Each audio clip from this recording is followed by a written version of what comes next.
Քրիստոսի սիրով ողջույն ձեզ։ Այսօր մեծ պահքի 23-րդ օրն է եւ այսօրվա ընթերցումը Հոբի գրքից է։ Հոբը ամենաարդար եւ ամենահարուստ մարդն էր իր ժամանակի եւ թյուր կարծիք կար, որ նա այդ ամենը ունի եւ աստվածավախ է, որովհետեւ առատորեն վարձատրվում է Աստծո կողմից։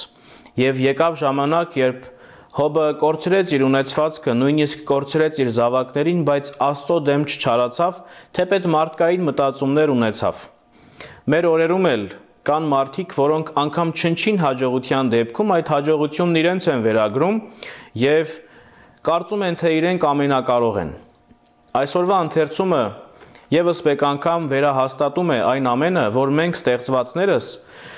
չենք կարող ամբողջապես ճանաչել Աստծուն եւ իր ստեղծած աշխարհը։ Տերն ասաց Հոբին փոթորկի ու ամպի միջից.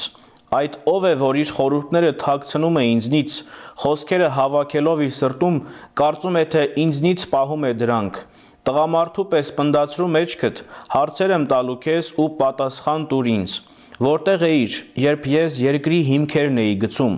Ասա ինձ, եթե խելամիտ ես եւ իմաստուն։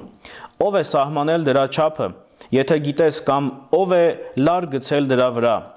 Ինչի վրա են հաստատվել դրա օղակները, ով է անկյունակարը դրել դրա վրա։ Երբ աստղերը ծնվեցին, աստղերի բոլոր հրեշտակները մեծաձայն օրհնեցին ինձ, իմ բոլոր հրեշտակներն էլ գովեցին։ Ծովը փակեցի դարպասներով, երբ այն իր մոր որովայնից ծնվեց ու ելավ։ Մեկը նրան իբրև հանդերձ սահմանեցի, մառախուղը իբրև խանձարուր։ Սիրելիներ,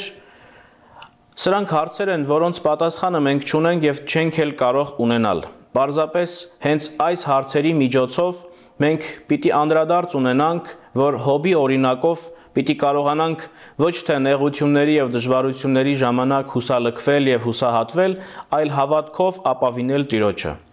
Ուրեմն, սիրելիներ, հիշենք նաեւ, որ աշխարհի արարիչն Աստված է եւ